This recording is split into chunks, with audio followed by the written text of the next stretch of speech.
but we gotta get the supervisor in too. Mr. Clerk, would you please call roll? Supervisor Santino. There we go. Here. Councilman Ambrosino.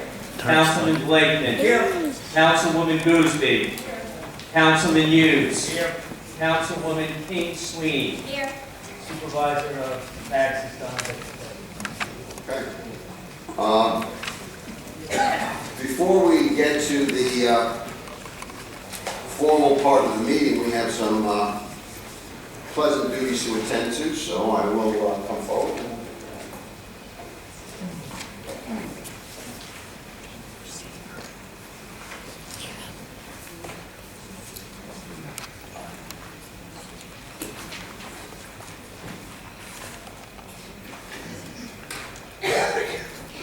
This evening we are proud to recognize some of Hempstead Town's best and brightest before we begin the formal portion of tonight's meeting.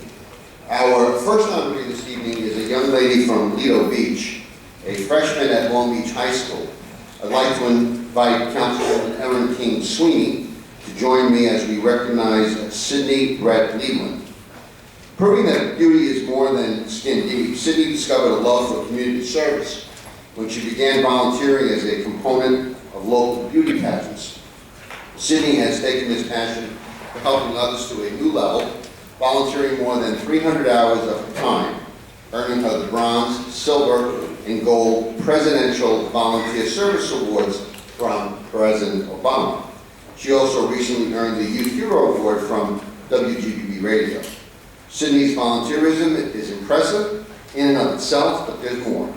She also maintained a straight A average as a high school freshman. Achieving success at school, Sydney has overcome dyslexia, which often negatively impacts students' academic performance. Sydney has used her struggle to encourage others with learning challenges to achieve their goals.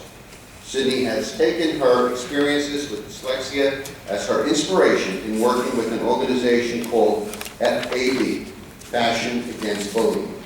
Tonight, Hempstead Town is honored to recognize Sydney Brett Leland for her impressive efforts to improve the lives of others. Sydney, want to come on?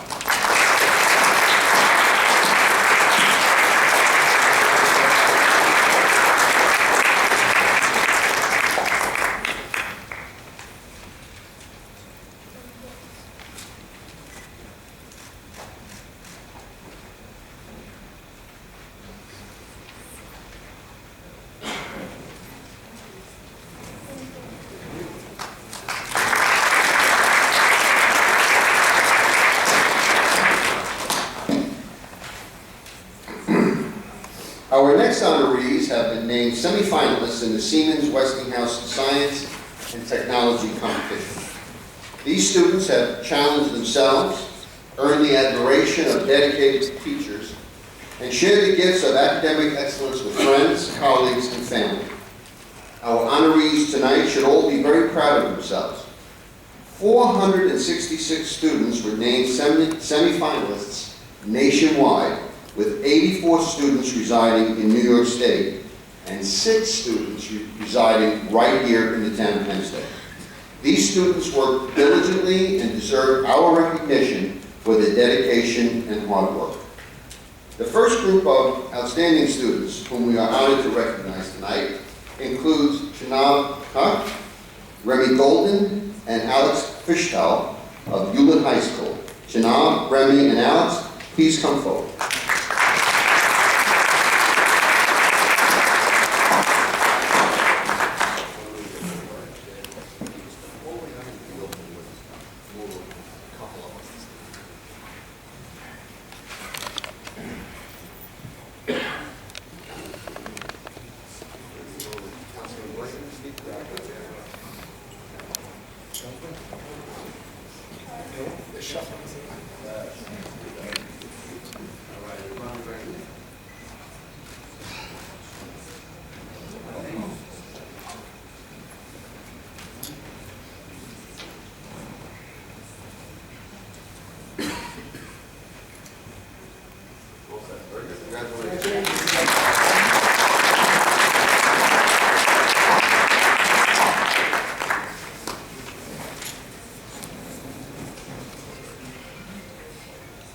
And now let's welcome Robert Evans of Division Avenue High School in Levittown.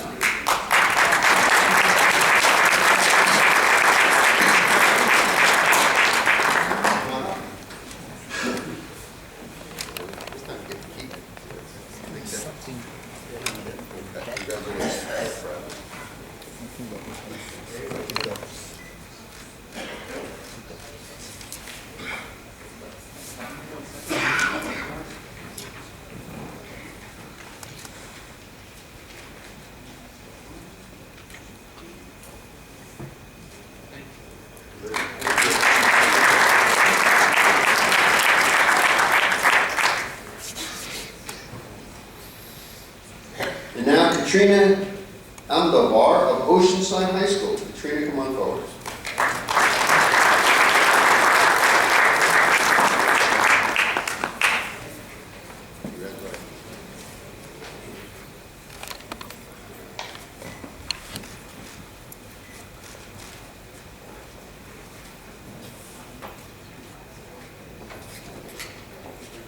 Congratulations.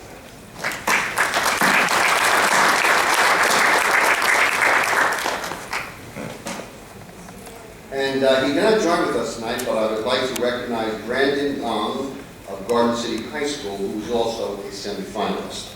I want to thank you all for joining us here this evening. Let's have a big round of applause for these remarkable students.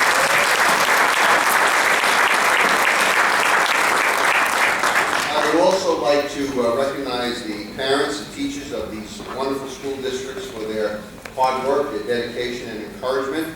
And this is really something very special for the town of Hempstead. We're very proud each and every year to have a very significant number of young people honored in this way, and I think that's something that we as a community should be very proud of. So again, congratulations to these fine young ladies.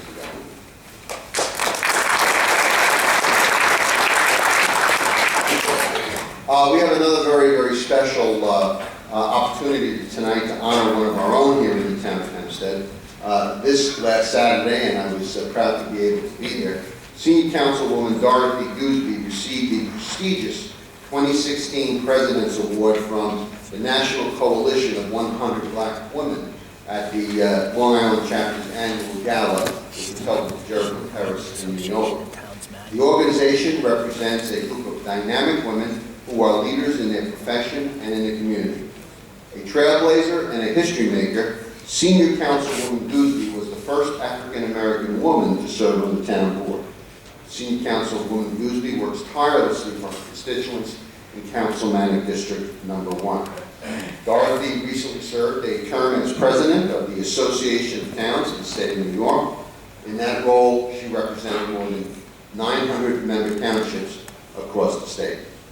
Senior Councilwoman Gooseby is a dedicated public servant, and I am proud to have worked with her on this town board for the past 15 years.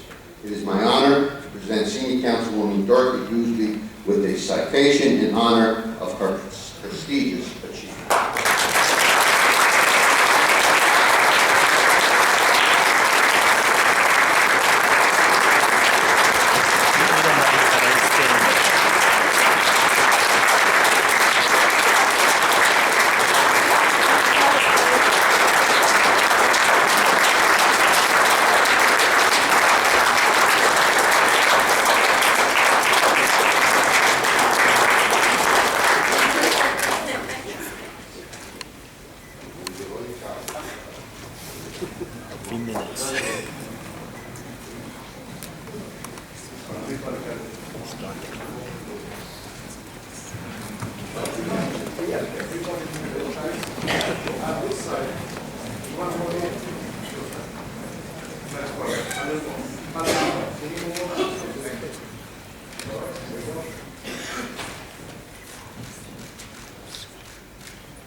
Well, this is a surprise.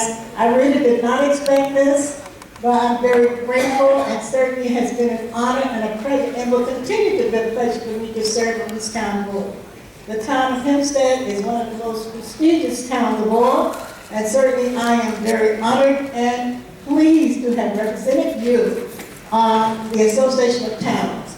And I will continue to represent you in the Association of Towns. You don't know, but now I'm going to become a member of the organization of Building One America. So that's my next goal, and certainly I'm proud to be the senior councilwoman for the town of Hempstead. And thank all of you so very much. It's not something I expected, but certainly I'm very pleased and thank you. And thank you for being able to work with such wonderful people. God bless.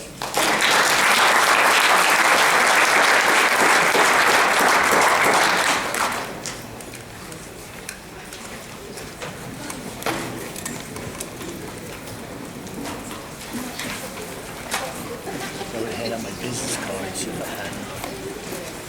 The people gonna miss the whole meeting.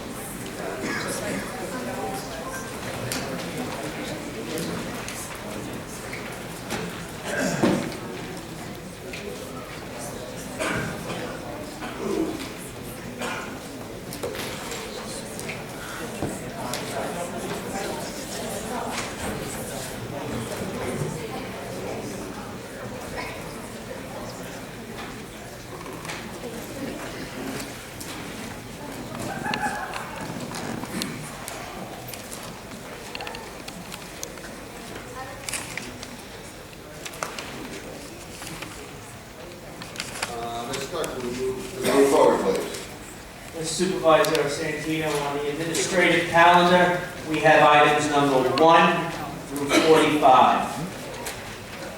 Okay. 23. Do I have a motion on the administrative calendar, items number 1 to 45? Does anybody wish to sever any items on the calendar?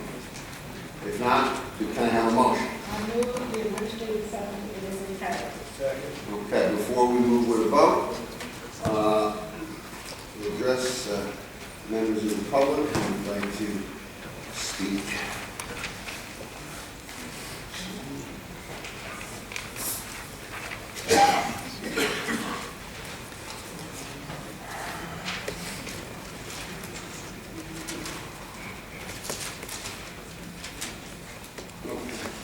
Nita Meredith?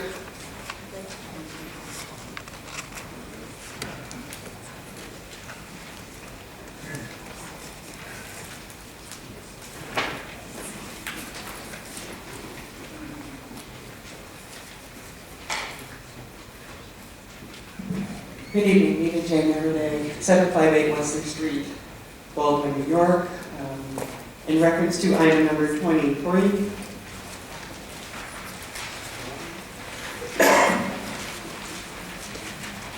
just like to get some clarification with regard to what necessitated this move, how many people are impacted by this, and basically if we can look at providing this type of service, why aren't we looking at videotaping the meetings for those residents who cannot attend them so they can find out what's going on? Well, we're looking at all ways to enhance services.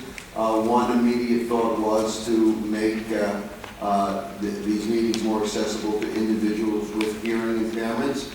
It's a minimal cost, and now individuals who must rely on sign language interpreters can attend our meetings and be, fully engaged in the meeting. But it's obviously one step of many that we're looking forward to implement. Okay, when you say minimal cost, what is minimal? Free? No, it's not free. It's a not-for-profit organization. I don't have that directly with me. Commissioner D'Esposito, I think, would have that. They stop it. It's $150 to watch. That's for 2 thumbs. So it's $150 for 2 hours for 2 interpreters for every meeting? Yes. Okay, evening within the daytime meetings, okay. And again, I'm just trying to get an idea of how many, as far as the demographic, how many are we discussing? As far as that servicing, do we have an idea?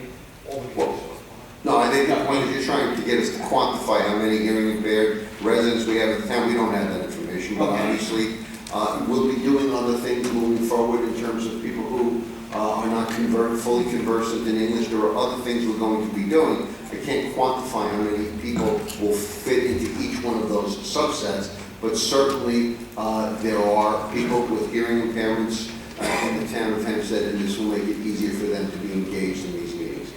Okay, well, we do have an idea based upon our tax base, how many taxpayers that we do have, and I'm still concerned as to why we have not progressively been looking into providing a video format for the town meetings for residents. I appreciate the fact that we now have evening meetings for some residents who cannot attend in the daytime, but As I said, we know the numbers as far as the taxpayers. as I indicated, we are looking at various ways to make the meetings more accessible, and this is my first full meeting as town supervisor, and this was an initiative I wanted to take for a long time. It was a minimal cost.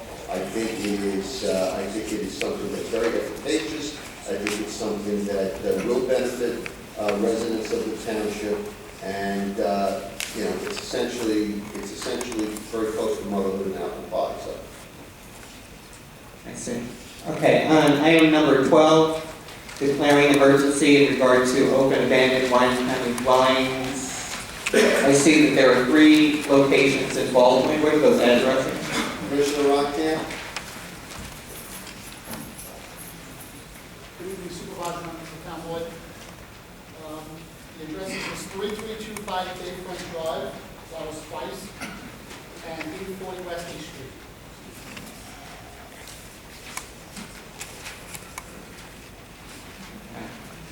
So what exactly are you going to be doing on 840 Wesley? There were basement doors that were open for water, and water went up. So repaired again? That is correct. We just had that feeling. That's my area.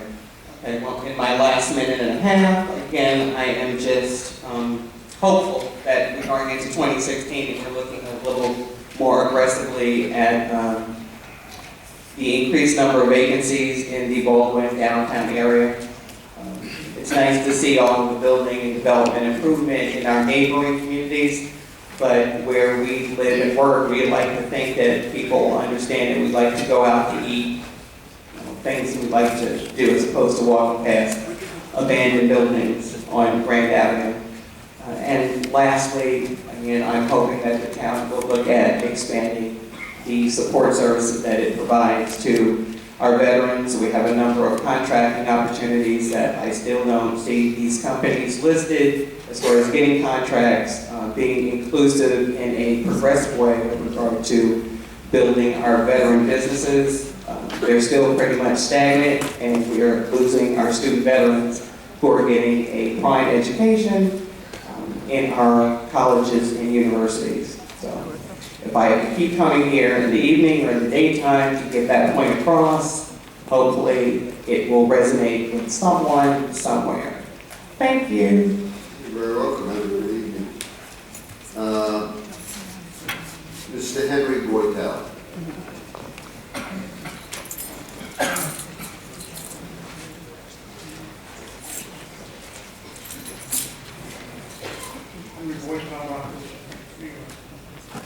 Did you have can we have your address for the record, please? It's on For the stenographer, please. for the stenographer. Yeah, that's the record. 324 Brower Avenue, Rockville Center, New York. Congratulations, sir, on Good evening. election Yes, sir. to those who were re-elected recently. I'm speaking on this issue or the question of the provision of signing, which I think is an excellent idea. Good. I'm really happy to see that you're doing that. I'd like to pick up on something what the prior speaker raised, and that is the availability of information to the general public, because just as people with hearing impairment or other circumstances that prevent them from being able to participate fully in meetings or to become aware of what happens at meetings. We have the general public at large, which has really no access to these meetings unless they come here at hours which almost universally are inconvenient for the average person, the average homeowner, the average worker, the average parent who's taking care of children, etc. 7 o'clock at night is probably not a very good hour for any of those people to leave the home, nor is 10 o'clock in the morning. Yet, we have a court reporter here who takes a transcript of these proceedings at significant cost, and that transcript is lodged someplace in North Hempstead in a cryptic stenographic type, not accessible to the public. And these are minutes of this proceeding. My understanding is that minutes are supposed to be provided and available to the public within 2 weeks of each meeting, and these minutes are not.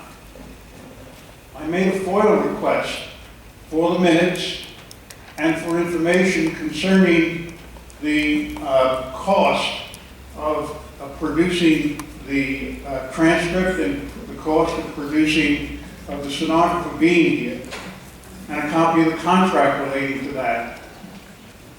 I've received from Mr. Amarini a letter in response to part of that request, advising that the town is not prepared to undertake to pay the cost, and that it is deemed appropriate that if the public wants it, they should pay for it by arranging with a third party who is not an official of this town board and who is not even in this town board in terms of where the office is that the transcript is maintained.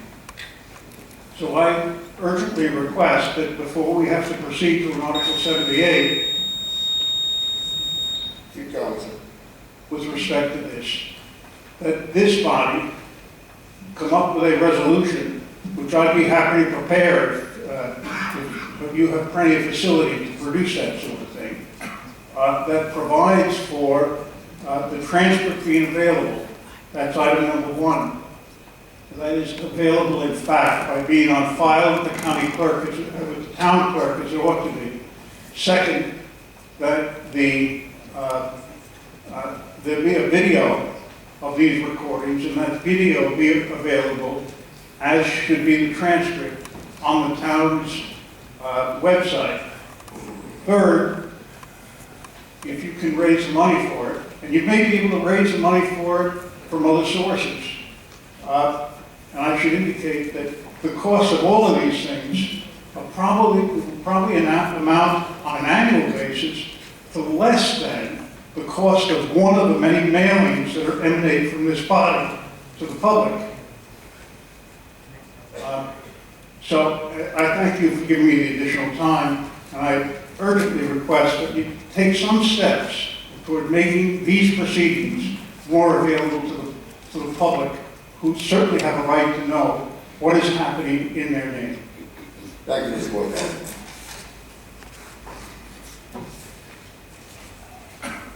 On the administrative calendar, Felix Procacci.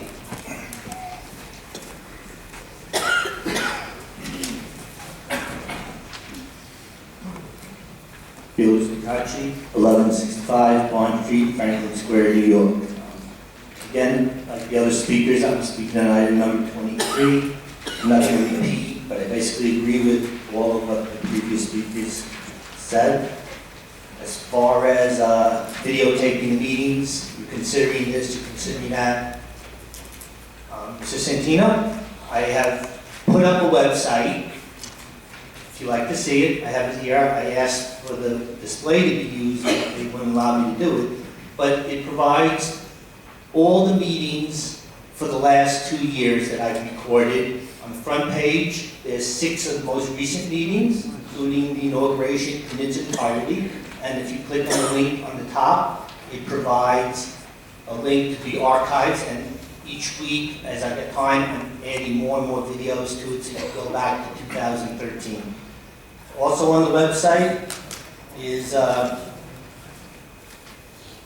all the consolidated annual financial reports from 2003 to 2014, everything that's available, and all the budgets going back to 2008 in PDF searchable format. So it's available for free to the town of Hempstead. We're spending over $4,000 on this signage thing. For free, you can use my link, you can use the data, you have my word. None of these links will ever be broken. So you'll never have an embarrassing situation where someone will click on something on the town's website and they will not receive it. I guarantee that everything will be done. It's duplicated. I duplicate my website regularly. So I always have a backup if there's an emergency situation, something goes down with the server.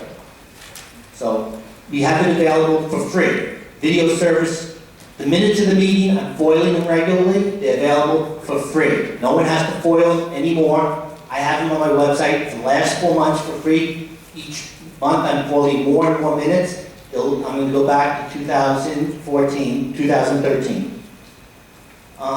As far as the Association of Towns, Dorothy Gooseby, they recommend a 5-minute rule, as I brought up many times. The purpose of these meetings is to get people engaged, not to, try to restrict them from coming to meetings and make a great effort, and now you put the clock in front of them.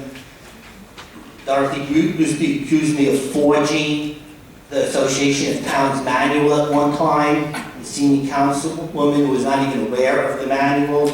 It's really, a disgraceful situation. We should follow the recommendations on the Association of Towns. Since we're sending people to this for training, you should at least, at very minimum, read the manual for which you are president of. Thank you so much. Thank you very much. May I have is there anyone else on the administrative calendar? Those are the only slips I have. Okay, that being said, may I have a vote on the administrative calendar? Yes. Supervisor Santino. Aye. Councilman Ambrosino. Aye. Councilman Blakeman. Before I vote, there are 3 items that I would like to highlight. First of all, items number 7 through 9. Item 7, caps fees for the Yeshiva of South Shore.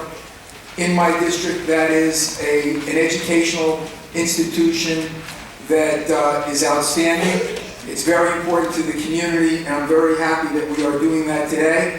In addition, Congregation Base Ephraim Yitzhak, we're doing the same thing with them. They are a congregation in our community that is an outstanding religious organization.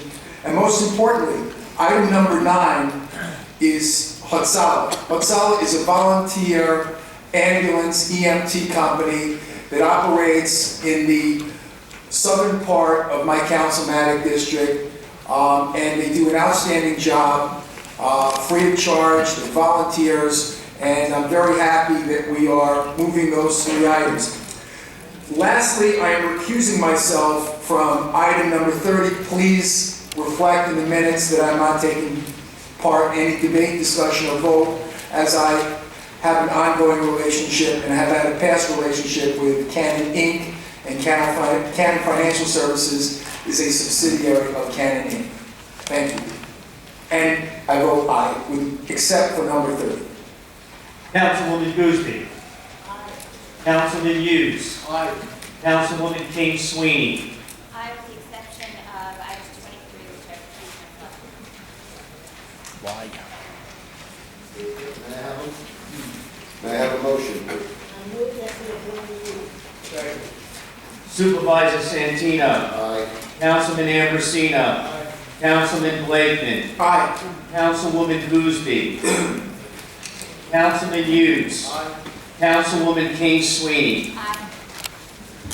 Okay, we adjourned the formal part of the meeting. Now, as indicated, we will, the board will stay behind to listen to the thoughts and comments of residents who have joined with us who want to address the board. And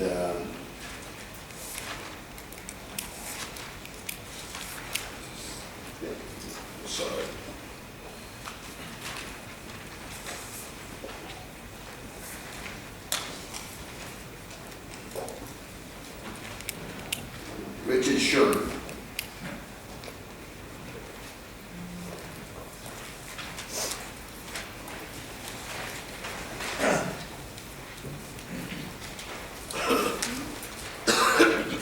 Good evening. Richard Sherman, 167 Jefferson Avenue, Culver Island, New York. It's my understanding that the town of Hempstead was the subrecipient for the CRP money that my town of Culver Island was to receive. But at some point that changed, and the Nassau County is now the subrecipient, designated subrecipient of CRP monies for the community in which I live. Is that true? Well, let's get Commissioner Rockensees from our engineering department to give us clarification on that.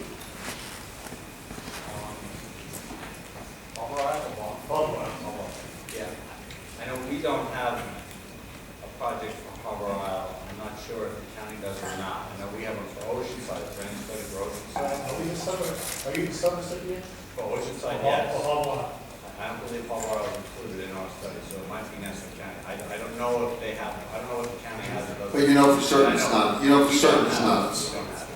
Why isn't the town of Hempstead the subrecipient for Harbor Isle?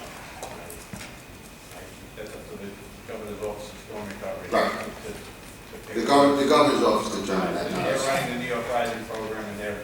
Did you or anybody else at the town board request that the town of Hempstead not be the subrecipient for Harbor Isle? And that Absolutely not. No, we did not request that. We were not. The governor's office determined who was going to be the subrecipient. I also have a question regarding silico development, of which you're aware of. Sure. Go ahead. This past month, the appellate division issued a negative decision in the proceeding between the town of Hempstead and Silico.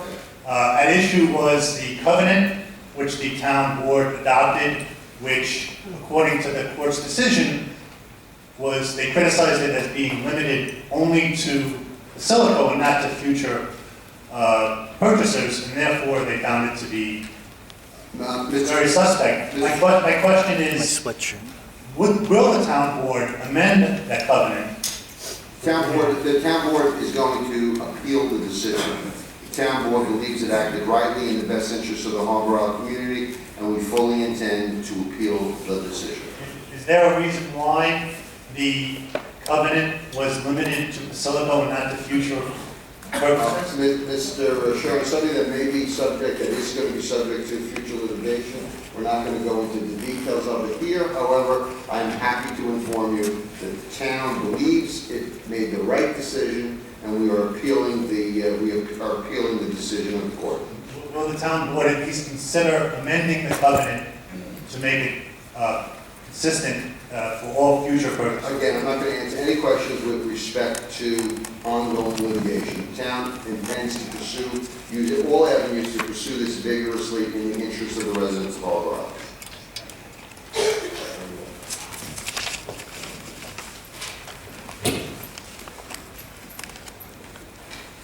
Now, I have a bunch of people who didn't indicate, they put question marks as to whether they want to speak or not, so I'll go down the line on that. Nancy Juris, if you want to speak. Okay, come on up.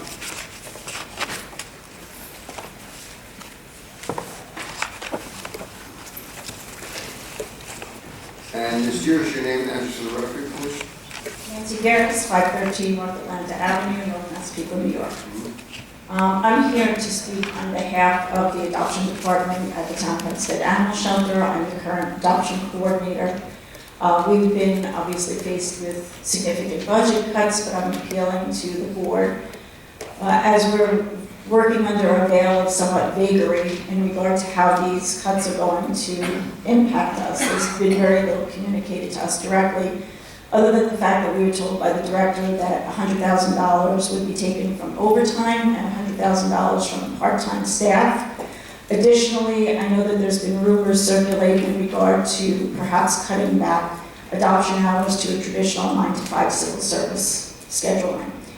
I don't know where you stand in these discussions. We have very little information information. I'm just here to say that I certainly hope moving forward that extended adoption hours, including adoption hours into the evening, as we have a 12 to 8 adoption day on Thursdays, is imperative to the success of getting animals placed into homes.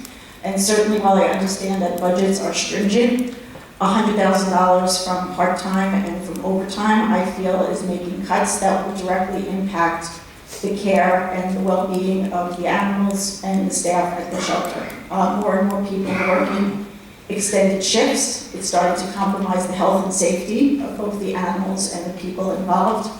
So I implore you, at whatever point in the discussion you're in, to kindly please consider that we are an animal shelter, but we are also an adoption center. We've made many strides in the past several years, and I would like to see that progress continue. We're very pleased with our adoption rates. In December, we had 125 animals go directly into homes, and those are numbers to be proud of. However, we can't do that without appropriate staffing, nor can we do that on a 9-to-5 schedule. So at whatever point you are in your decision-making, and unfortunately we as staff are not privy to where you are in that decision-making, I certainly implore you to take these things into consideration. Thank you. Thank you very much. Barbara Thomas? No. No speak? No speak. Okay, fine, thank you. Alfredia Firma? Yes, no? Okay. Wendy Fernandez? Yes, no? Okay.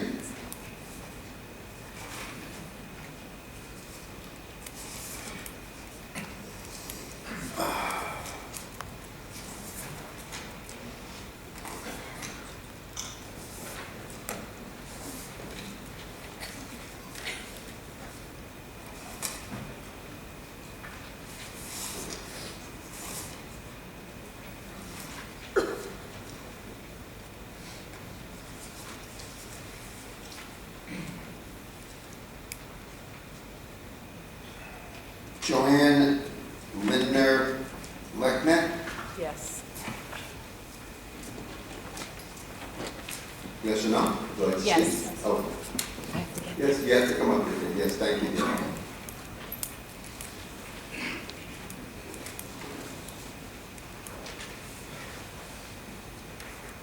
And Ms. Leckneck, if you would, just your name and address, because there is a recorded record, so if you could just put that into the microphone. My name is Joanne Leckner, address is 1444 Dewey Avenue, North Carolina Road. I'm here for the animal shelter. I have a few questions and I hope maybe you can answer them. Like that? Okay. I just heard, one of my first questions was that has the budget been cut? I've been wondering. And the answer apparently is yes. Well, let me just clarify what that is. We are, right now, like most municipalities, particularly here on Long Island, we're still going through a very difficult economy. We are considering various economies, savings across the township. No one single department is being singled out. We are considering a wide range of efficiencies that we think we can implement because of the fact that we have budgetary considerations that we simply must address. So while no final decisions have been made, efforts to reduce costs and to, again, achieve greater efficiencies, we are looking at every service, every department across the board. I appreciate your answer. I would ask that you not cut the budget in regards to the shelter. I have been informed that there is at least a year waiting list for people who are begging someone from the town to come and trap an animal so that it can be spayed neutered within a year. That cat can reproduce, I can't tell you how many times. So the town at this point is against the grain, because now you've got, if you had 100 cats, maybe now it's 500 cats, and now you're going to be picking up 500 instead of the initial 100. I would ask that the town maybe hire trappers who know what they're doing on a part-time basis. If you make a big sweep at the beginning, it'll be cheaper in the long run because you're going to be getting 100 cats, not 500 cats. That's a lot of man hours. It used to be where you could go to the shelter if you had one or two. Trapping a cat is not easy.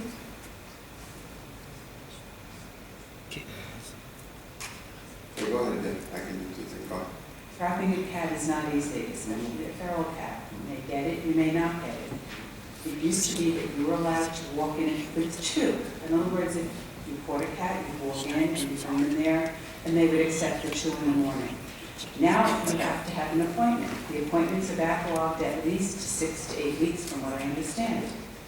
In 6 to 8 weeks, you can have another 6 or 8 litters from different cats. I believe if you put your money up in the front of the situation, in the long run, it would be cheaper for the town. I asked that they would change the situation and go back to where you can bring 1 or 2 in. In other words, if it's a nice night or a nice day and you go out and you trap and you get them, I as an individual cannot hold them 6 or 8 weeks. And the town is also at times telling people to release them. You don't have an appointment, I can't help you, so release them. You're never going to get that cat again. There's much that the town can learn from individual people. I would be glad to sit down with the town. I called, I don't remember his name. Who's running the town shelter at this point? Mr. Pastore. I called him twice, I never received a call back. But I would appreciate it if you would think about reinstating the open door policy where you can go on with the cat if you've cat home. Waiting 6 or 8 weeks, I mean, you can't expect people to hold these animals if they catch them. And it's not right for the animals. So I would appreciate if you would reconsider that whole policy change. I would also appreciate that if somebody calls, that the man in charge would please return phone calls. I think that's only polite. Thank you very much.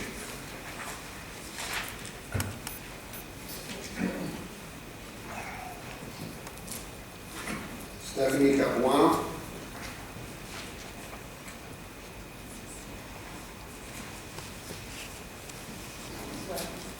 Your name and address for the record, because there is a report. Capuano, Wanto, New York. I'm from Wanto. I do a great community service for 16 years. My thing is the cats. I love to rescue. And I feel bad for leaving my innocent cats. And the town Hempstead program, I need that program. I live in Nassau. I pay a lot of taxes. I own a house. I got into rescue. I'm willing to do the work, as so many of us. We trap, neuter, release. How am I supposed to trap a pregnant cat? Where am I going to take it now? I used to be able to go to the town, drop it off. Now I can't do that. I can't hold on to a pregnant cat. And then you can't recover it. There's appointments now till the end of February. We just called. They're reducing the amount of hours. We can only go Tuesday, Wednesday, Thursday. Those days you need an appointment, not until the end of February. Not only that, they're only doing, I think, 15 cats a day. That's 45 cats a week. Now, this is an important program. For me, it's very important. Maybe it's not to you, but to me it is. And I want to reduce the population on Long Island. It's so important. And people have cats all over the place. I'm willing to help, as of many others. We log in the hours, the time. I go to the beach every day. I do Bethpage. I do people's neighborhoods when they find out. I mean, I have other things I could do, but I like to do it. I can't afford to do this on my own. I really can't. And it's just important to me. Can they get back on track with this program, maybe the TNO program, so we can eliminate some future overpopulation problems at the shelter? And also, I have other things, you know, they reduced the shots. We used to be able to get the rabies, distemper, anti-flea. Now it's just, I believe it's just the rabies shot. I love the town of Hempstead at the beginning.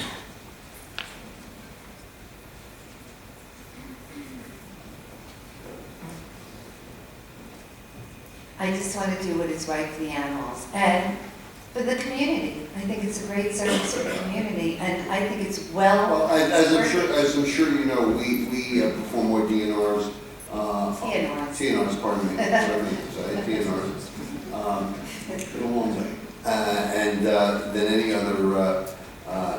other municipality on on Long Island. We do more annually than any other municipality on Long Island. And each year that since we've instituted the program, the number has gone up. So, look, it's a great program. We support the program, and we're certainly trying to continue to improve it and make it more effective. I think it's just more compassionate. It's more humane than to euthanize. You'll- I'd rather spend you'll my get- taxpayers' money. You'll get no disagreement here. That's how I'd rather spend my taxpayers' money than euthanasia. Understood. Thank you. Thank you very much. I'd like to know where this will happen, the improvement of the program. Well, you'll see as we move forward. Thank you.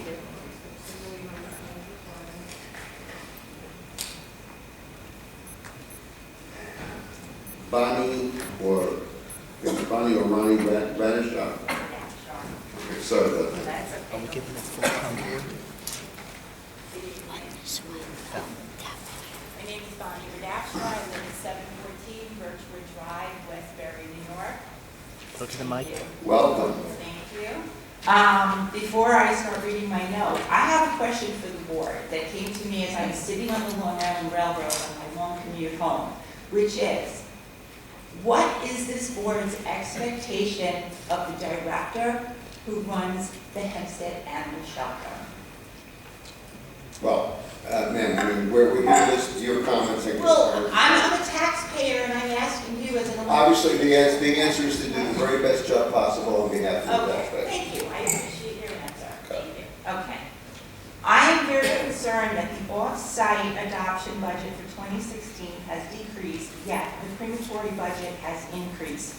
This, to me, translates into less dogs and cats getting adopted and more dogs and cats expected to be killed. Working with rescue groups and shelters, it has been my experience that participating in off-site adoption events increases the adoption rate.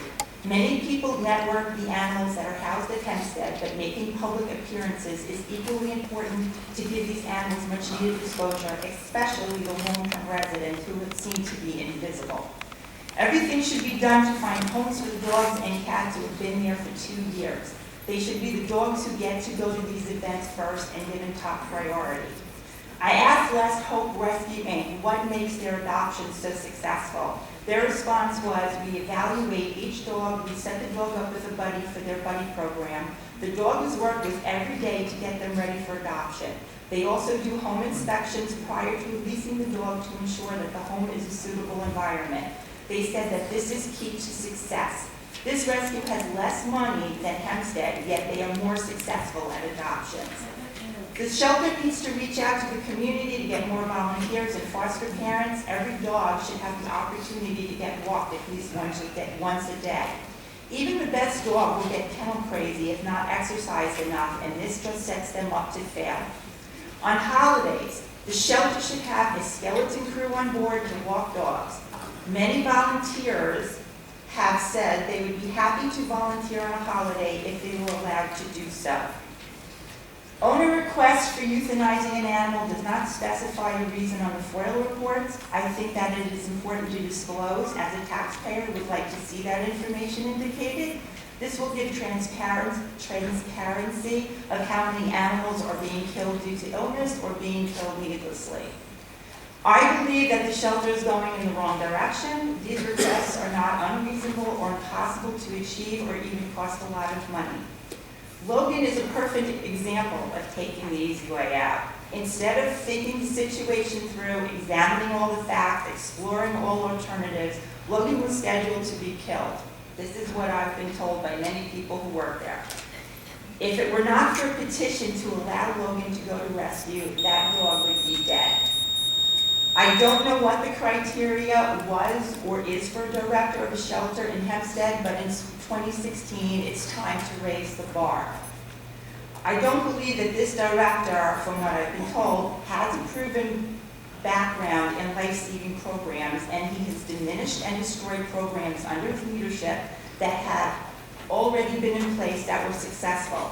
Whatever happened to the bully program that was so successful? Tia Torres from Pit Bulls and Parolees is a person who has a top-rated television show and celebrity status and is a major asset that this shelter could not afford to lose. Thank you very much.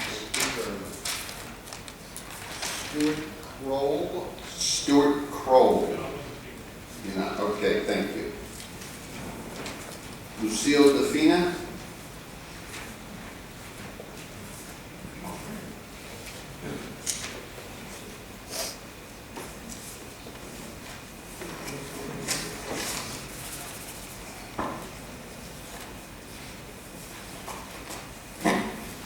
Lucille Defina, 2749 Merrick Avenue, Merrick. And I'd like to say congratulations to you now being town supervisor. And this seems, just what I'm hearing tonight, I feel like we went backwards. This is what we've been talking about for the last 2 years. Since Mike Pastore came in, we saw it happening. It's been going downhill. It's been a very slow progression that we tried to stop. Cheryl Petrie has defended him to the end, and Kate Marie just was biding her time. But now you're here and you have taken over, and I hope you are aware that we were never making this up, and this is the results we're going to start living in. And I really hate for 2016 to be 2010 all over again. That is not what we want. We don't want to have to fight that battle. We just want this board to have compassion for our animals. You have a lot of good people in the shelter who really care, and they're trying to do the best that they can, but they're being intimidated, bullied, they're being pushed out. We've lost many of them. We only have a few left. And this is something that we cannot sit back and just allow this to happen. People are going to come forward. We have to do it again, we'll do it again.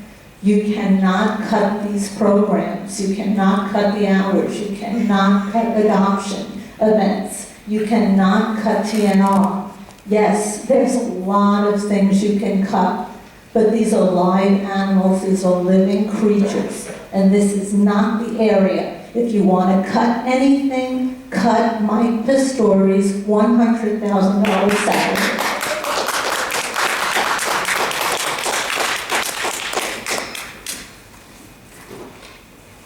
Elizabeth Reiter.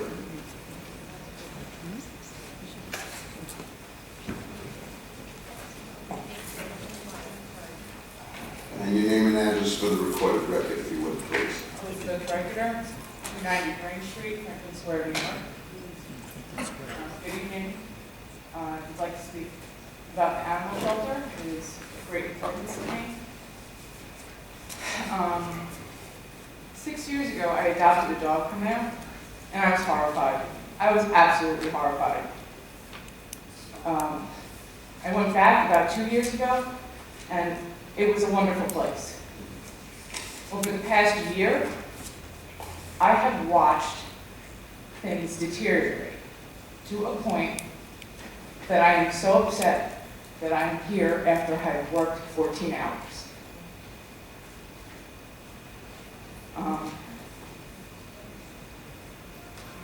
The director does not like to compromise or cooperate or listen to anybody, and now he's cutting the budget for adoption events, TNR.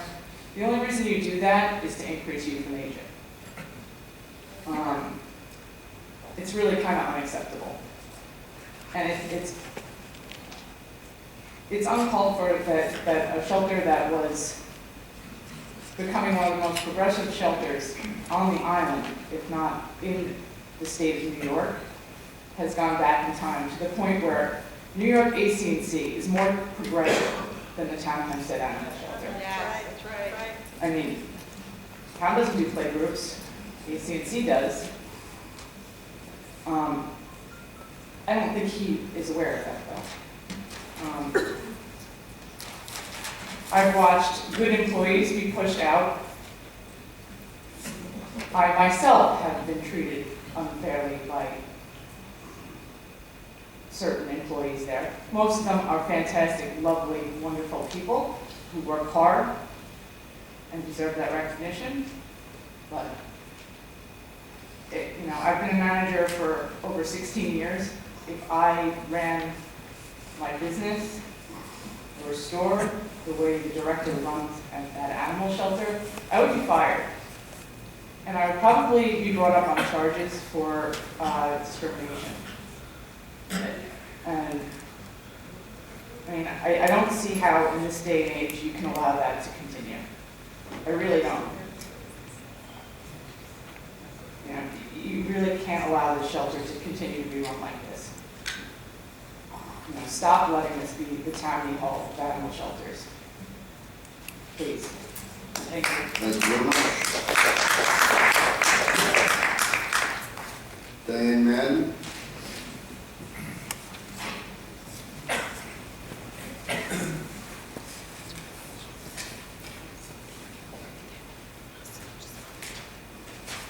Don't blame me. I've been saying this for a year. But the shelter is deteriorating. And the difference today, as opposed to a year ago, and regardless of personal feelings, Cindy Acapella would have fought tooth and nail Cheryl Petrie and anyone else she had to, because I heard the screaming matches. She wouldn't allow the budget cuts. So let's start there. She would have fought for her staff, her hardworking staff. She would have fought for her animals. She would have fought for the progress that she made along with people that worked with her. This wouldn't be happening. You wouldn't have staff sitting here probably being intimidated by the presence of the director as they are intimidated in their work field. And Liz is right. He would be thrown out of a leadership position if you were running anything in the private sector, because you don't treat people like this. And if you're capable of treating people the way he has, you should be overseeing animals.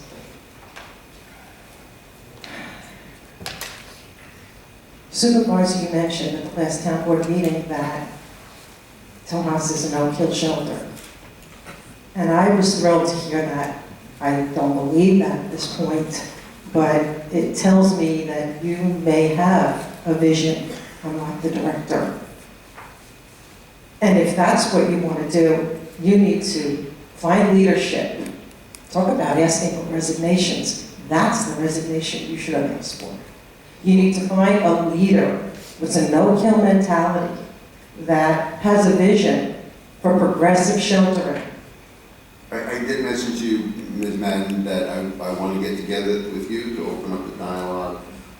We've had essentially 6 work days since this administration has been in office. Unfortunately, I've had a virus for 2 of them, not your problem, but mine. And I'm tackling a lot of things, but we will get together very shortly. And I'd be very happy in a very forthright and open, frank conversation to hear all of your views.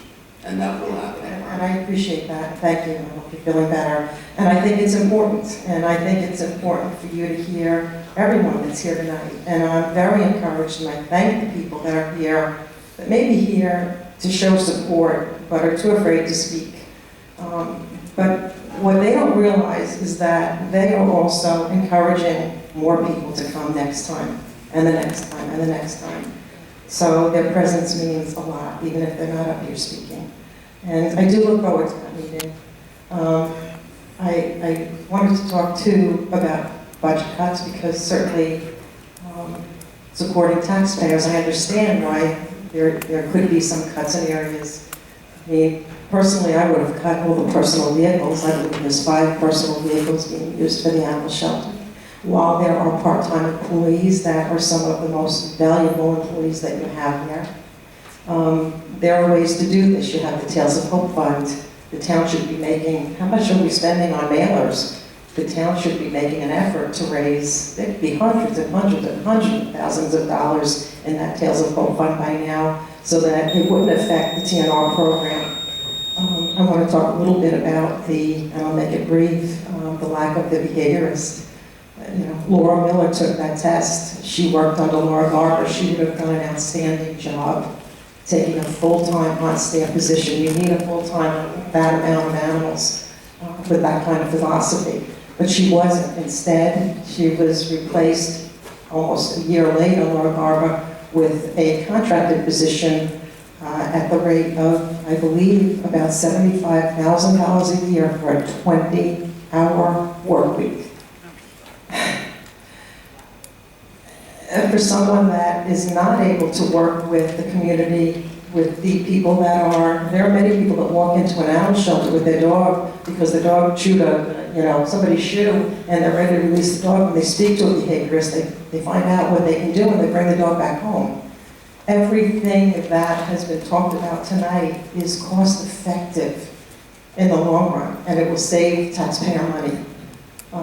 So again, there are things we could talk about at this meeting, but I'm really hopeful that you're open-minded to getting the right leadership in this animal shelter, getting the shelter back on I track. assure you that I am open-minded with everything as it relates to the animal shelter. I couldn't thank you enough. That is the best thing I've heard so far tonight. Thank you.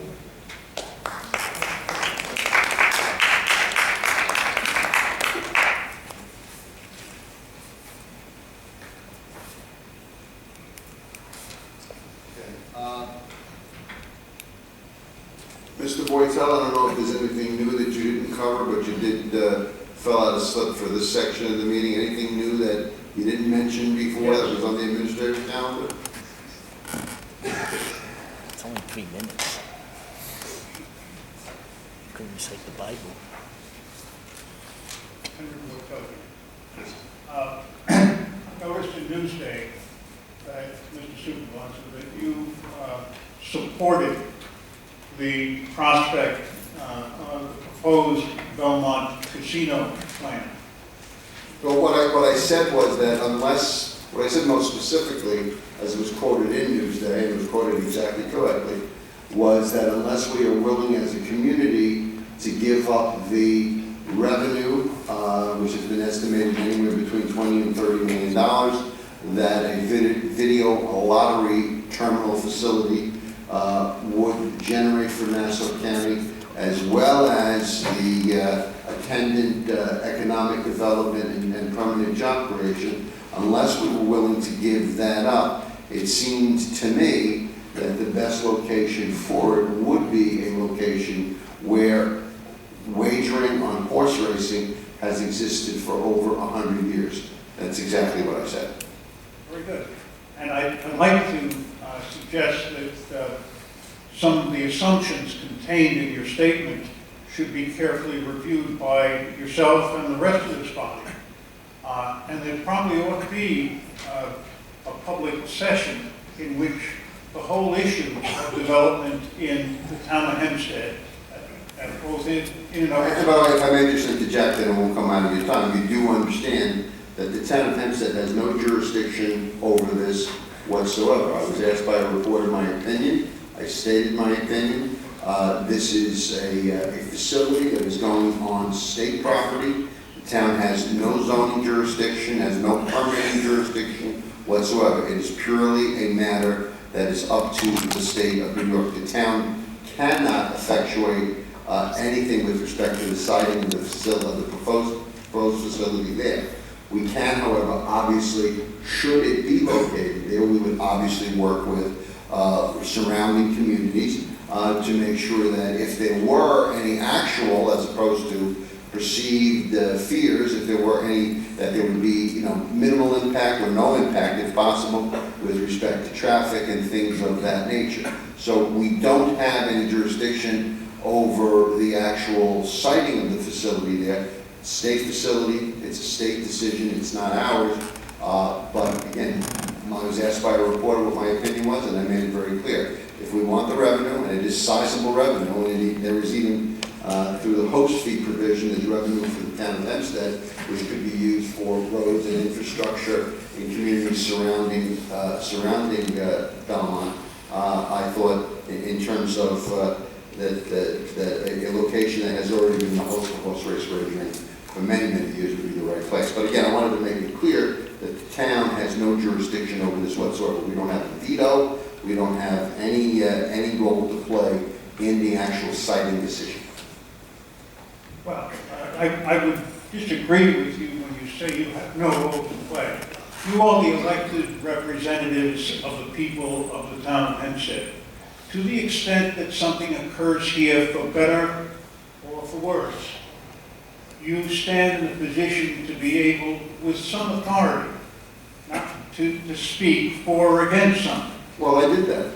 You may not agree with me, but I did that. So that's why I'm suggesting that you... But that's where it ends. There is nothing that the town can do administratively, there's nothing the town can do by way of resolution, by way of ordinance, to effectuate anything with respect to that. I agree with you 100%. Okay, now keep on talking about it. Except, to the extent that It was accepted. you give me an opportunity to speak in one continuous paragraph at least. The question of whether this facility would bring in substantial revenue and whether the best allocation of resources for the improvement of the economy of the area would be the creation of a gambling facility or an additional gambling facility and the promotion of additional gambling. That is an issue that I suggest there's been a great deal of distortion on. Not by you. I mean, I think in part you have tended to adopt what is being said. And I'm suggesting that you ought to review that matter. There has not been one study that I've seen at least, and I suggest you haven't either, and if you have, please tell us about it, that says that the gross annual product of the town of Hempstead or the county of Nassau or the region is going to be increased by this gambling facility. What it really, when you talk about $20 million, what you're really saying is we are going to promote additional conduct which for many generations was prosecuted as criminal and was deemed a vice. We are going to promote that in the area, and so we're going to have money that is recirculated in the area through this facility from which governmental authorities will take their cut as some people, a small number of them, take away their winnings.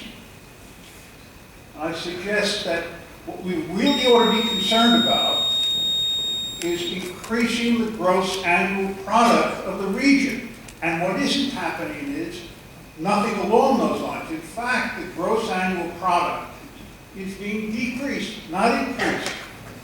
And the impact is constantly being thrown back on people in the form of reduction, increase in taxes, reduction of facilities, reduction of maintenance, and a lot of other things. One thing that stands out about a facility like this, though, which tends to get a lot of political support, and I'm not suggesting that's what you're doing. What I'm suggesting is it tends to get a lot of political support, is that it increases the patronage available to the political parties. And that is one of the things I suggest that we have to be concerned about. That really what we're doing here is creating just one more burden on the system, on the economic system, instead of acting in a way that increases the substantive gross annual product of the region. I haven't heard that phrase even used in this body or in the Nassau County Legislature. I regularly monitor what they do as well. Nobody's talking about gross annual product. They're talking about fees, more fees on people, more taxes on people. Let's use what formerly was called a vice to induce people to part with their money. If this town or this county, if it was suggested to you that you ought to take $1 million and put it down at the track or down in these facilities to get more money for the town, you'd say we'd be crazy, that would be irresponsible. But what we are doing is suggesting that the people do that, which really is not in accordance with anything that I would call good government or, I suppose I should say, even conservative government. Thank you. Mr. Butcher, let me ask you a couple of questions. How would you answer the argument that there is a very similar facility that does very, very well at Aqueduct, which is about 10 miles away, and the revenue generated there goes to the city of New York? The town of Hempstead, Nassau County, gets no part of that revenue, although there must be Well, I can't quantify it, I haven't seen a study, but I'm sure just by anecdotal evidence from people that I know who live in Nassau County, who visit that facility at Aqueduct, that there are a lot of Nassau residents who go there and participate in an additional gaming alternative to the gaming, the horse race racing that goes on there. All of that revenue in that facility at Aqueduct, all of the revenue, the part of it that is the government and the host communities portion of that revenue, all of that goes to the city of New York, whereas we are foregoing that completely, and it exists 10 miles away. How do you address that issue? I would address it by saying that this town would be better advised to counsel the citizenry not to waste their money on gambling than counseling them to come to a new gambling facility which will be more convenient and more likely. And by the way, you know, you can talk about how there has been a gambling facility of a sort in terms of horse racing for a long time. A great racetrack, a nationally renowned racetrack, no doubt about it. But you can't say that they are the same kind of activity. Playing slot machines and that sort of thing is not the same as going to a horse race.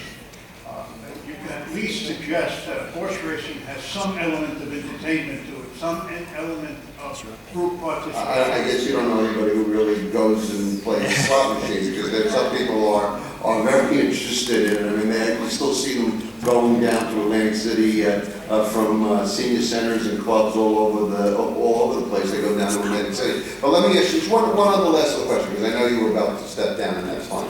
But I just, you know, in terms of this whole question of gambling and things of that nature, it is a legal activity. It's been a legal activity in New York State for quite some time, and in other parts of the country for much longer. But just by a show of hands, I would like people to indicate in this audience whether or not they have purchased a Powerball ticket. It'll last. Thank you very much, Mr. President. The whole room is full of hands.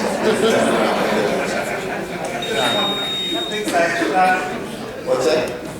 Time's up. 3 It establishes that people have different forms of, that participate in different forms of entertainment.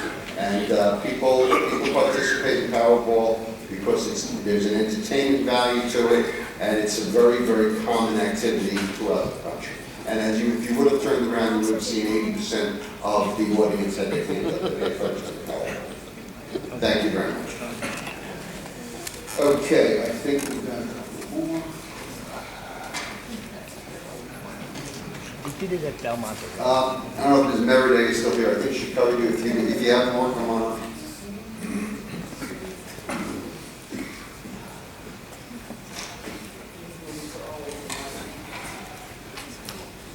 For the record, Rita J. Merriday, 758 West Center Street, Baldwin.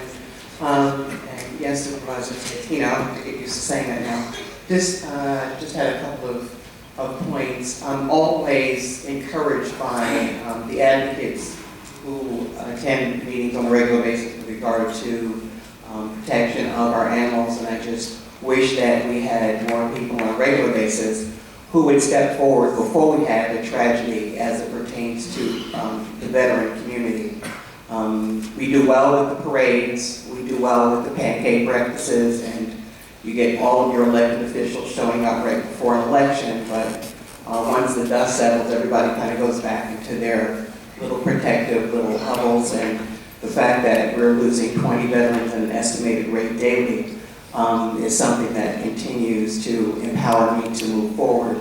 And I had a question in terms of something that I believe that the previous board, and it's just amazing to me that it's pretty much the same people sitting here, but it's different titles, so I'm not really sure how much of a transition really had to take place, but if you need to have one, then I guess you did. But there was a mobile veterans suite that I had asked about. That was a part of the previous budget that was supposed to address things of feral cats and things of that nature, and I questioned why we were putting funding into something like that. Notwithstanding, our animals do need support services, but we can't seem to get any kind of transport support or anything like that for our veterans in this township. And considering that Long Island has the largest veteran population in the state, Suffolk County has the largest as far as a county.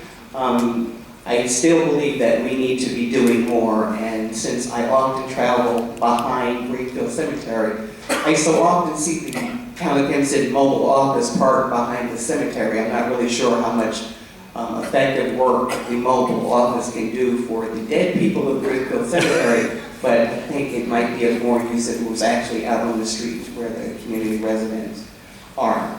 And my other concern has to do with the Coliseum project, which I believe, from what I've been reading, that construction process has been delayed. I've also asked with regard to the good faith effort in terms of the diversity in the construction process itself, and I've also brought this up at the county level, that it's not just enough to say on paper that you're exhibiting a good faith effort to make sure that you have a diverse body in terms of the construction work.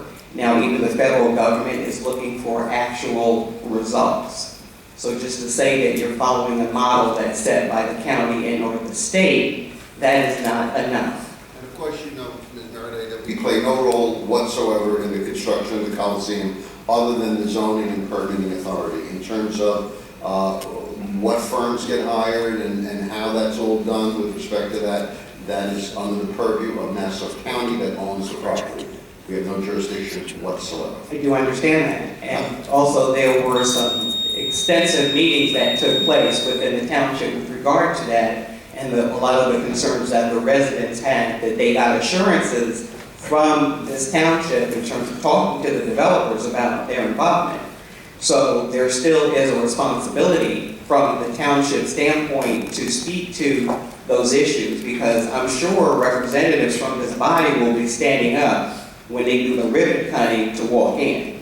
So I'm just saying, you know, we all have a responsibility to make sure that we talk about what's not being done, because we do not have a diverse workforce in the township of Hempstead. The workforce is not diverse. The outreach for that workforce is not diverse. The supplier base is not diverse. So we can continue to talk about it, and in a week or two, there could be another Newsday expose about who got what contract based upon what relationship with who, and we will still come back to the same scenario. And we are still asking, as we, the taxpayers, have to bear the burden for the township and the county acquiring additional law firms, and the names of these law firms under item 33. You know, I know that there are some people who work for those law firms that either sat behind that desk or they sat behind the desk over on Franklin. So I'm just trying to keep it realistic, because I would really like to stay on Long Island, but it's really getting too costly for us to be here, and we're becoming an embarrassment in terms of the level of patronage, nepotism, and things of that nature that are really undermining what we're doing here. So if someone could, as I said, and as the previous speaker, we can't look at those numbers and not understand that we need to come up with other forms of revenue to maintain and bring down the tax base. And that $20 million is flawed. Because again, the county model also felt that the privatization of the bus system was going to save taxpayers money. That didn't happen. The red light cameras, that didn't work. The precinct consolidations, that didn't work. The sweetheart patronage deals, clearly, that's not working. So let us try to work together in 2016 so that we are inclusive, we are diverse, we are cost effective, and finally and most importantly, we take a stronger stand, and hopefully we can expand the veteran program for the town of Hempstead. Thank you. Thank you very much. Matthew Sexton.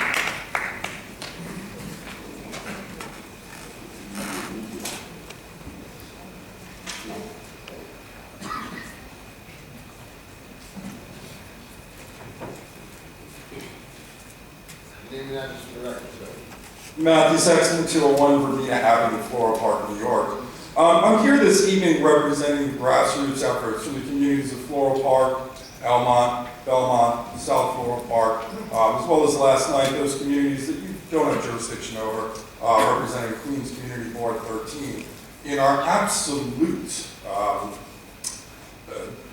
being against the proposed BLT casino at Belmont Park. I'm not here today to talk about the fantasy $20 million in revenue that will be generated by Nassau OTB. Nassau OTB is an agency that doesn't run at a profit, even though they have a monopoly of the business here in the county, who will be competing against Gentley, an international publicly traded company that makes billions of dollars hands over fist. I'm here today to discuss how this will affect the communities at the micro, the macro, and the meso level. At the meso level, this project will increase traffic and tax an already taxed infrastructure. It will cause an increase in commercial traffic as well as regular old vehicles as people hop onto the Cross Island Parkway, something that doesn't really work that well. It's already overtaxed. It's going to hop onto Hempstead Turnpike, a road that has really been left to fall into disrepair. As well as the fact that the meso level is going to be with the vicinity of 6 schools, one of those schools actually being on the grounds of Belmont Park. Another factor, the potential crime. I know the big rebuttal that everyone says is, Yonkers crime has gone down. Well, I haven't seen anywhere in the plan of Nassau County building a police department similar to Yonkers Raceway, which is built right outside of Yonkers Raceway, as well as the fact that security staff at Yonkers Raceway dress similarly to the police at Yonkers Raceway, which is a fantastic deterrent if you're losing in a slot machine and want to go beat it up or cause some other problems within the facility. At the meso level, as I mentioned, you have people who are going to school there. You have children who are going to be going up in the morning, hopping on their bus. This facility is going to close at 6 o'clock in the morning. We don't know if somebody may have an all-night bender, go to the casino, possibly doing illicit drugs, and then hop behind a car and possibly mow down a child as they're waiting for the bus to go to school.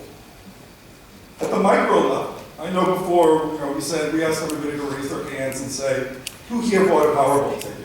Well, there's a major difference between a Powerball ticket and a VLT. A VLT is something that's created to basically create the same kind of an addiction as crack cocaine. Evidence-based research, specifically by MIT, has shown that VLTs, the ringing of the lights, the dinging of the bells, the constant stimulation, your ability to just hit a button and repeatedly bet over and over and over again, has the same impact on an individual as crack cocaine. And for a little bit, just so you know, dopamine, which is the same exact neurotransmitter that is, it's stimulated by crack cocaine, is the neurotransmitter that causes motivation. In some instances, it causes us to do things that turn out okay, but oftentimes, dopamine is responsible for more poor decision making. So, I ask you this today. If an agency came in and said that they wanted to open up a crack cocaine dealership at the Belmont Park, if they wanted to have some hardworking individuals within our community come there and become addicted to such a thing, would you approve it? Or would you stand up with the grassroots community and be against it and come up with a better plan of development to the Elmont Floral Park, South Floral Park area? Anything else, Mr. Sexton? Do you have any questions for me? No. Do you have anything else you need to say to us? That's it. Thank you very much. Have a good evening. Felix Procacci.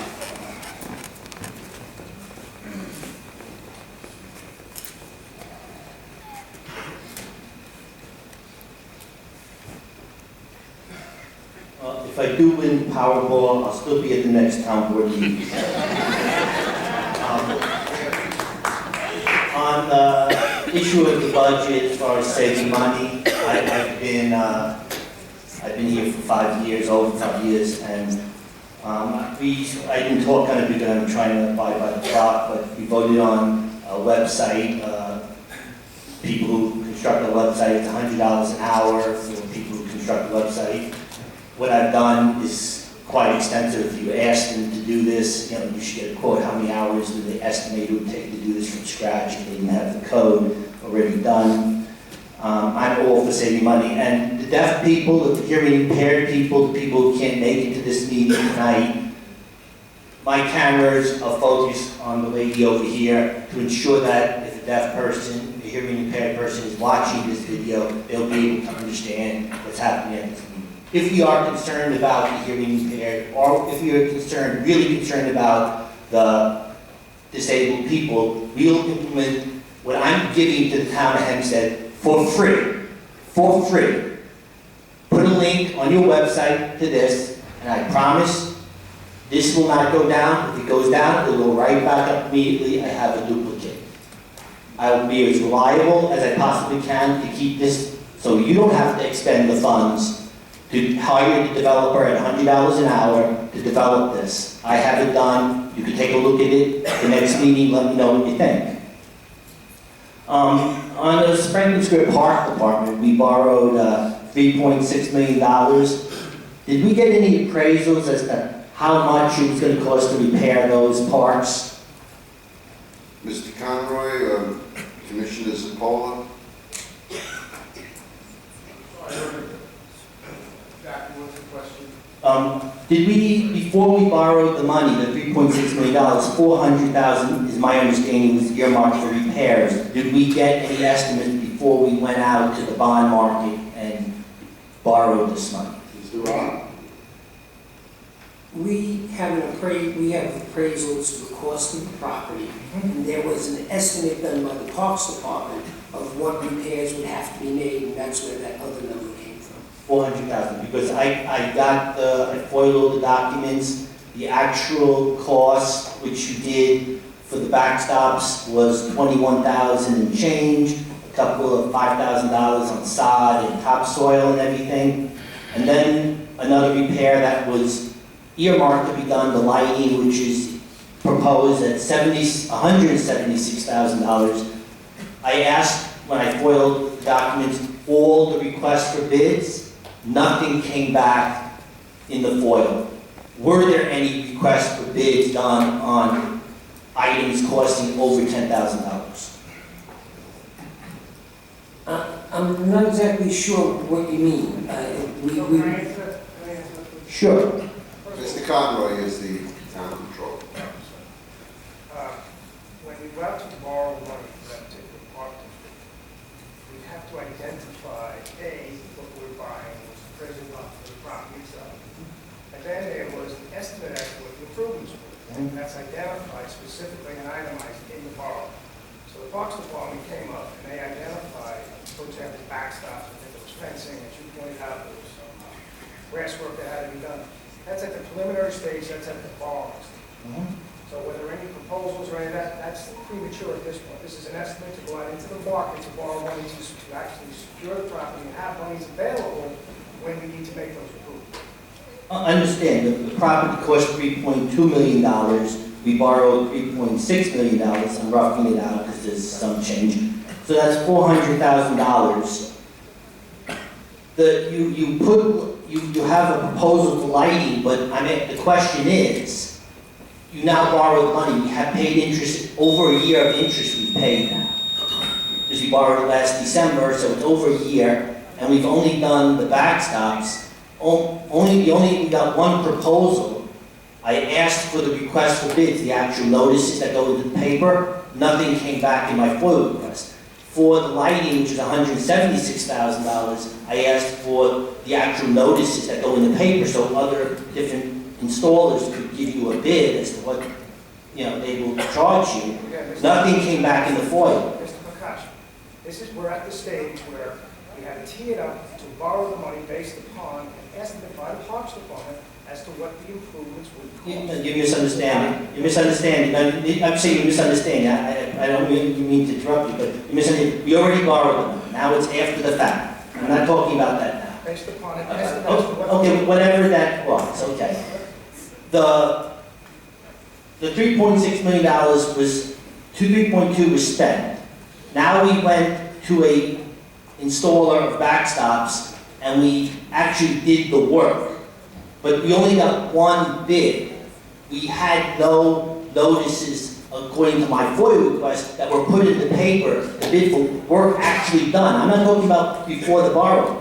I'm talking after the borrowing, we got the money, there were no notices put in, And by law, I've been here for a long time, my understanding, Mr. Rod always says, over $10,000, you must have competitive bidding. There was no competitive bidding, according to the FOIL request I got. If they forgot to put it in, maybe they could give it to me, for the backstops, which are over $10,000 each, and for the lighting, which is $176,000. So there's no, you're giving it to one installer without going to competitive bidding. That's my point. The backstop was done pursuant to a contract that we had that was awarded pursuant to a bid. In other words, he bid on backstops. Not just on that backstop, he bid on a number of backstops. And that's why that's how that backstop was installed. So if I FOIL the documents, did I get that notice that was put in the paper for that group of backstops? Yes, sure. Okay, so then can I get the notice that was put in the paper for the lighting? Now, and the lighting was bid. But they didn't provide me with that in FOIL request. Okay, did you already bid the lighting, or is it? We're not there yet. We haven't done the lighting. You got one, I got one in my files here. I do have one installer that you gave me $176,000. You only got one. Why did you do that before you put it in the paper? It's an estimate. We have to provide an estimate to go out to bid with.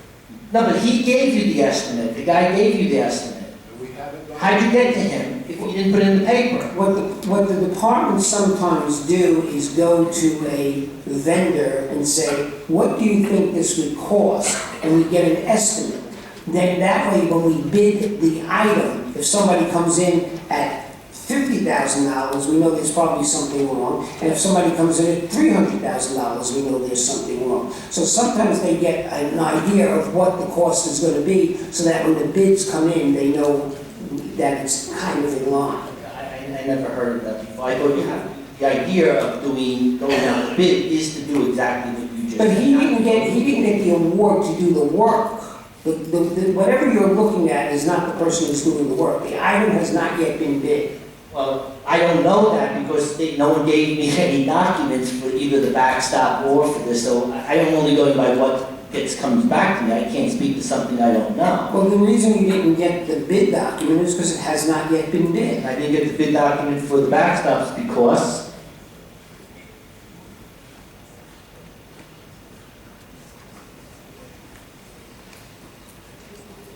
perhaps it wasn't, the way you asked for it, perhaps it wasn't there, but we'll take a look at that and we'll get it to you. okay. Anyway, once again, you save $100 an hour, you use my website. Thank you. Thank you very much. Thank you, ladies and gentlemen.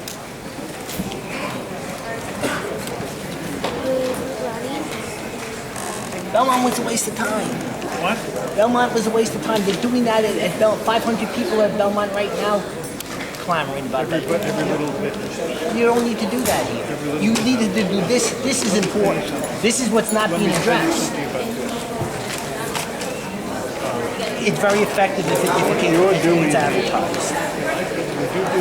do more of a certain courtesy than this guy does. Although I'm the first person to get overtime. You got 9 On the new minutes. system. No, other people can get it. On the new system. Yeah, I know. You got 9 minutes. Now,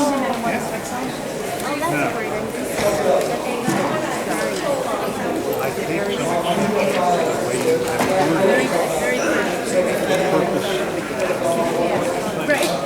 I take exception to everything you said about Belmont. It has nothing to do with that. They can't vote on the subject. Yeah. Very nice. Your informal taking a video recording is not, and yours talking about minutes are not a substitute official government. You are not. You got to get over the. You got to get up to bat first. You already think you're on the. You're not even on the field, and you want to get. You want to talk about this. You got to get on the field first. You got to get someone to put you. You got to put you on the baseball field. You're not even up to bat. Talking about this is you're nowhere. You're nowhere. You're nowhere. You're nowhere. It has nothing to do with it. Talking about Belmont, you could have went to you. This is going to be early. This is it's going to be done. Have a nice night. You too now. Bye-bye.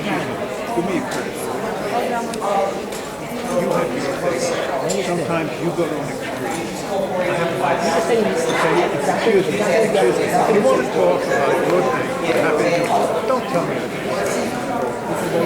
No, that's my business. Yes, absolutely. You might as well waste the time.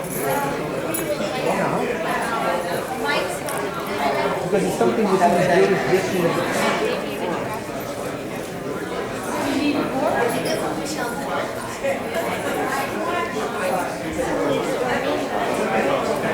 Why? Why not? Just wasting the battery.